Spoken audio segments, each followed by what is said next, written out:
Hi all, welcome back to Commerce Edu. Category number 282/2016 research മെത്തഡോളജിയിൽ നിന്ന് Kerala PSC എന്തെല്ലാം questions ആണ് ചോദിച്ചിരിക്കുന്നത് നോക്കാം. First question, research studies with an objective to portray accurately the characteristics of a particular individual situation or group is known as. Actually ഇവിടെ ഒരു research study എന്താണെന്ന് ചോദിച്ചത്, അവിടെ റിസർച്ച് സ്റ്റഡീൻ്റെ ഒബ്ജക്റ്റീവ് എന്താണെന്നാണ് പറഞ്ഞിരിക്കുന്നത്. വിച്ച് ആക്യുറേറ്റ്ലി പോർട്രേറ്റ്സ്, എന്താണ് പോർട്രേ ചെയ്തത്? The characteristics of a particular individual situation or group. ഒരു പർട്ടിക്കുലർ ഗ്രൂപ്പിൻ്റെയോ അല്ലെങ്കിൽ സിറ്റുവേഷൻ്റെയോ ഇൻഡിവിജ്വലിൻ്റെയോ ഒക്കെ ക്യാരക്ടറിസ്റ്റിക്കാണ് പോർട്രേറ്റ് ചെയ്യുന്നതെങ്കിൽ that type of research is known as dash. ഏതാണെന്ന് നോക്കാം.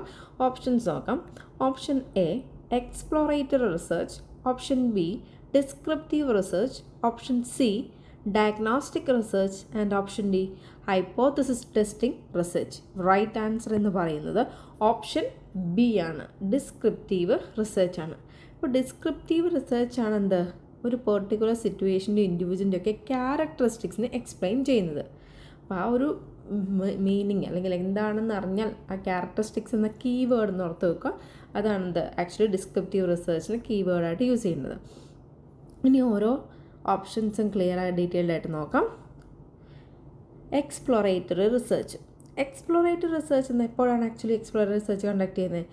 This research is conducted when research have no or little knowledge. ഒരു പെർട്ടിക്കുലർ ടോപ്പിക്ക് അല്ലെങ്കിൽ ഒരു പ്രോബ്ലത്തിനെ കുറിച്ച് റിസർച്ച് ലിറ്റിൽ നോളജ് അല്ലെങ്കിൽ അതിനെക്കുറിച്ച് അറിവില്ലാത്ത സിറ്റുവേഷനിൽ കണ്ടക്ട് ചെയ്യുന്ന റിസർച്ചാണെന്ത്, എക്സ്പ്ലോറേറ്ററി റിസർച്ച്. നെക്സ്റ്റ് ആണ് descriptive research. That explain the characteristics. നമ്മൾ പറഞ്ഞല്ലേ ഡിസ്ക്രിപ്റ്റീവ് റിസർച്ച് എന്ന് പറഞ്ഞൊരു കീവേഡ് എന്താണ്, ദാറ്റ്സ് ക്യാരക്ടറിസ്റ്റിക്സ് ആണ്. അടുത്താണെന്ത് diagnostic research. Actually it find the cause of a problem. ഇവിടെ എന്താണ്, ഒരു പെർട്ടിക്കുലർ പ്രോബ്ലത്തിൻ്റെ കോസ്, കാരണം എന്തെന്ന് ഫൈൻഡ് ഔട്ട് ചെയ്യാൻ വേണ്ടിയാണ് ഒരു റിസർച്ച് കണ്ടക്ട് ചെയ്യുന്നതെങ്കിൽ that type of research is known as diagnostic research. Next one is hypothesis testing research. When a test അല്ലെങ്കിൽ that type of research tests the cause and effect relationship. Cause effect റിലേഷൻഷിപ്പാണ് ആ ഒരു particular റിസർച്ചിലൂടെ portrait ചെയ്യുന്നതെങ്കിൽ അല്ലെങ്കിൽ അതാണ് അവിടെ study ചെയ്യുന്നതെങ്കിൽ that type of research is known as hypothesis testing research. അപ്പോൾ ഇതിൻ്റെയൊക്കെ കീവേഡ് ഓർത്ത് വയ്ക്കുക. അപ്പോൾ എക്സ്പ്ലോറേറ്ററി റിസർച്ച് ആണെങ്കിൽ റിസർച്ചൊക്കെ എന്താ, നോ ഓർ ലിറ്റിൽ നോളജ് ആണ്. ഡിസ്ക്രിപ്റ്റീവ് റിസർച്ച് ആണെങ്കിൽ എന്താണ്, ദ ക്യാരക്ടറിസ്റ്റിക്സ് ആണ്. ഡയഗ്നോസ്റ്റിക് റിസർച്ച് ആണെങ്കിൽ കോസ് ഓഫ് എ പ്രോബ്ലം ആണ്. ഹൈപ്പോത്തസിസ് റിസർച്ച് ആണ് കോസ് ആൻഡ് ഇഫക്റ്റ് റിലേഷൻഷിപ്പ് ആണ്. അപ്പോൾ ഇത് നോക്കിയിട്ട് വേണത് പെർട്ടിക്കുലർ ടൈപ്പ് ഓഫ് റിസർച്ചിനെ ഐഡൻറ്റിഫൈ ചെയ്യാനും. നെക്സ്റ്റ് ക്വസ്റ്റ്യനിലോട്ട് പോവാം. Systematic sampling is a method of.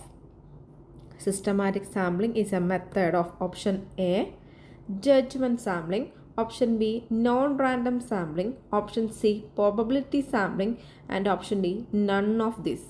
Right answer എന്ന് പറയുന്നത് കറക്റ്റ് ആൻസർ ഓപ്ഷൻ സി ആണ്. ഓപ്ഷൻ സി ആണ് റൈറ്റ് ആൻസർ. പ്രോബബിലിറ്റി സാമ്പിളിംഗ് ആണെന്ത്, സിസ്റ്റമാറ്റിക് സാമ്പിളിംഗ് എന്ന് പറഞ്ഞാൽ. Systematic sampling is a probability sampling. നോക്കാം ഓരോന്നും. ഏതൊക്കെ സാമ്പിളിംഗ് ടെക്നിക്സ് ആണ് നോർമലി ഉള്ളത്? പ്രോബബിലിറ്റി സാമ്പിളിങ്ങും നോൺ പ്രോബബിലിറ്റി. ഈ പ്രോബബിലിറ്റിൻ്റെ സാമ്പിളിംഗ് തന്നെയാണെന്ത്, റാൻഡം സാമ്പിളിംഗ് എന്ന് പറയുന്നത്. അല്ലെങ്കിൽ നോൺ പ്രോബബിലിറ്റിനെയാണ് നോൺ റാൻഡം സാമ്പിളിംഗ്. ഈ പ്രോബബിലിറ്റി സാമ്പിളിങ്ങിൽ വരുന്നതാണ് ഏതെല്ലാം? Simple random sampling, stratified random sampling, cluster sampling, systematic sampling, multi stage sampling. ഈ നോൺ പ്രോബബിലിറ്റി സാമ്പിളിംഗിൽ അണ്ടറിൽ വരുന്നതാണ് quota sampling, snowball sampling, judgement sampling, convenience sampling. So നമ്മുടെ ക്വസ്റ്റ്യനിൽ ചോദിച്ചിരിക്കുന്നത് ഡയറക്റ്റ് നമുക്ക് പറയാൻ പറ്റും അല്ലേ. എന്താണ് സിസ്റ്റമാറ്റിക് സാമ്പിളിംഗ് എന്ന് പറയുന്നത്? ഇറ്റ്സ് എ പ്രോബബിലിറ്റി സാമ്പിളിംഗ് ആണ്. Next question. The basic principles of experimental research design are enumerated by. The basic principles of experimental research design is enumerated by. ആരാണ് actually the principles of experimental research design കൊണ്ടുവന്നതാണ്? Options നോക്കാം. Option A R F Fisher, option B Spencer and Seligman, option C Horace Secrist and option D Thomas Biggs. Right answer എന്ന് പറയുന്നത് option A ആണ്. R F Fisher ആണെന്ത് the principles of experimental research design enumerate ചെയ്തത്. The next question. Interval scales have the mathematical properties of. Interval സ്കെയിലിന് actually ഏതെല്ലാം mathematical probability find out ചെയ്യുക അല്ലെങ്കിൽ ആ ഒരു മെഷർമെൻറ്റ് ചെയ്യാൻ പറ്റുമെന്നാണ് ചോദ്യം. Option A order only, option B order and distance only, option C order distance and absolute zero and option D none of the above. ഇവിടെ ഇൻ്റർവൽ സ്കെയിൽ റൈറ്റ് ആൻസർ എന്ന് പറഞ്ഞാൽ ഓപ്ഷൻ ബി ആണ്, order distance only. ഇപ്പം nominal, ordinal, interval, ratio ഇത്രയാണല്ലേ. ഇതിൽ ഈ interval സ്കെയിലിന് ഏതെല്ലാം mathematical പ്രോപ്പർട്ടീസിൽ use ചെയ്യാമെന്നാണ്, അല്ലെങ്കിൽ അതിൽ ഏതൊക്കെ ഇൻക്ലൂഡ് ചെയ്യുന്നതെന്ന് ചോദ്യം. അപ്പോൾ ഓർഡറും ഡിസ്റ്റൻസും ആണ് എന്ത് ഇൻ്റർവൽ സ്കെയിലിൽ ഉള്ളത്. നോക്കാം. ഇവിടെ നോക്കിക്കേ, നോമിനൽ സ്കെയിൽ എന്താണ്? അത് നമുക്ക് കാറ്റഗറി നെയിം അല്ലേ, കാറ്റഗറി ചെയ്യാൻ പറ്റും. അതേപോലെ തന്നെ എന്താണ് ഓർഡറും ഡിസ്റ്റൻസും അതേപോലെ എന്താ ട്രൂ അബ്സല്യൂട്ട് സീറോയും ഇല്ലാത്തതാണെന്ത് നോമിനൽ സ്കെയിൽ. എന്നാൽ ഓർഡിനൽ സ്കെയിലോട്ട് വന്നു കഴിഞ്ഞാൽ ഏതൊക്കെയുണ്ട്? കാറ്റഗറൈസ് ചെയ്യാം, ഓർഡറും ഉണ്ട്, എന്നാൽ ഡിസ്റ്റൻസും അതേപോലെ തന്നെ അബ്സല്യൂട്ട് സീറോ വാല്യൂം ഇവിടെ ഉണ്ടായിരിക്കില്ല. ഇൻ്റർവൽ സ്കെയിലായാലോ, ഇൻ്റർവൽ സ്കെയിലാണ് കാറ്റഗറൈസ് ചെയ്യാം, ഓർഡറുണ്ട്, ഡിസ്റ്റൻസ് ഉണ്ട്, പക്ഷേ അബ്സല്യൂട്ട് സീറോ ഇല്ല. റേഷ്യോ സ്കെയിലാണെങ്കിൽ എന്താണ്? എല്ലാം ഉണ്ട്, കാറ്റഗറൈസ് ചെയ്യാം, ഓർഡർ ഉണ്ട്, ഡിസ്റ്റൻസ് ഉണ്ട്, അബ്സല്യൂട്ട് സീറോയുമുള്ള സ്കെയിലാണ് റേഷ്യോ സ്കെയിൽ. ഇതൊന്ന് മനസ്സിലാക്കി വെക്കുക. The next question, observation method is a method of collecting. Option A primary data, option B secondary data, option C time series data and option D panel data. Right answer എന്ന് പറയുന്നത് option A ആണ്. Primary data collection മെത്തേഡാണ് എന്ത് observation method. ഈ observation, interview ഇതൊക്കെ എന്താണ്? Data പല type of interview അതൊക്കെ എന്താണ്? പ്രൈമറി ഡാറ്റ കളക്ട് ചെയ്യാൻ വേണ്ടി നമ്മൾ യൂസ് ചെയ്യുന്ന കുറച്ച് മെത്തേഡ്സാണ്. നെക്സ്റ്റ് ക്വസ്റ്റ്യൻ നോക്കാം.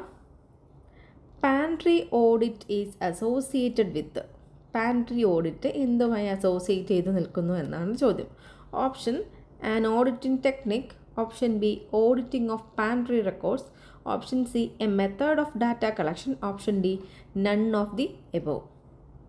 ഇവിടെ റൈറ്റ് ആൻസർ എന്ന് പറയുന്നത് ഓപ്ഷൻ സി ആണ്. It's a method of data collection. Data collection മെത്തേഡായിട്ട് ഉപയോഗിക്കുന്നതാണ് pantry audit.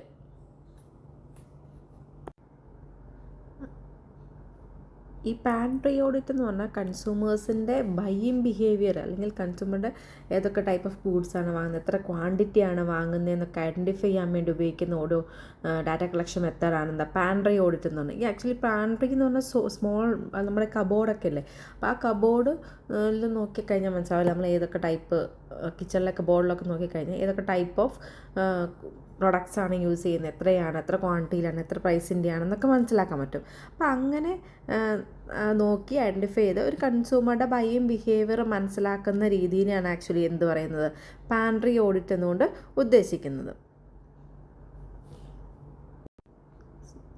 So we can say that the pantry audit is a direct method of data collection, but the researcher identify the type, quantity, or the prices of the consumer, price of the goods in a consumer's pantry to get the information about the particular type of goods or pattern of consumption and like so.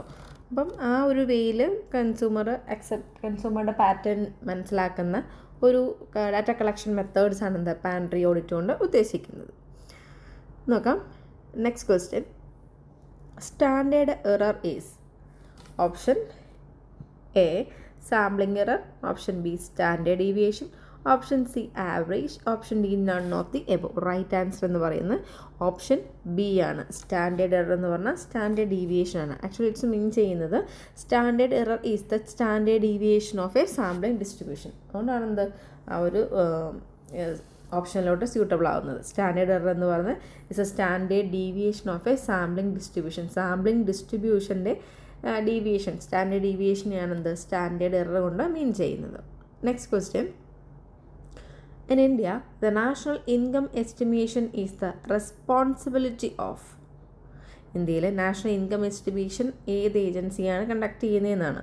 Option A NITI Aayog, option B central statistical organisation, option C national sample survey organisation, option D ministry of commerce and industry. Right answer option B ആണ്.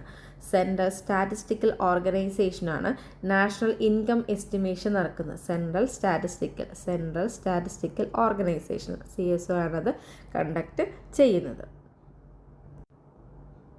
അപ്പോൾ ഇത്രയും questions ആണ് ഈ ഒരു particular കാറ്റഗറിയിൽ നിന്ന് research എന്ന സബ്ജക്റ്റിൽ നിന്ന് ചോദിച്ചിരിക്കുന്നത്. അപ്പോൾ ഈ ഒരു വീഡിയോ യൂസ്ഫുൾ ആയെങ്കിൽ ഇത് ലൈക്ക് ചെയ്യുക, സബ്സ്ക്രൈബ് ചെയ്യുക, ഫ്രണ്ട്സിലേക്ക് ഇത് ഷെയർ ചെയ്യുക. താങ്ക്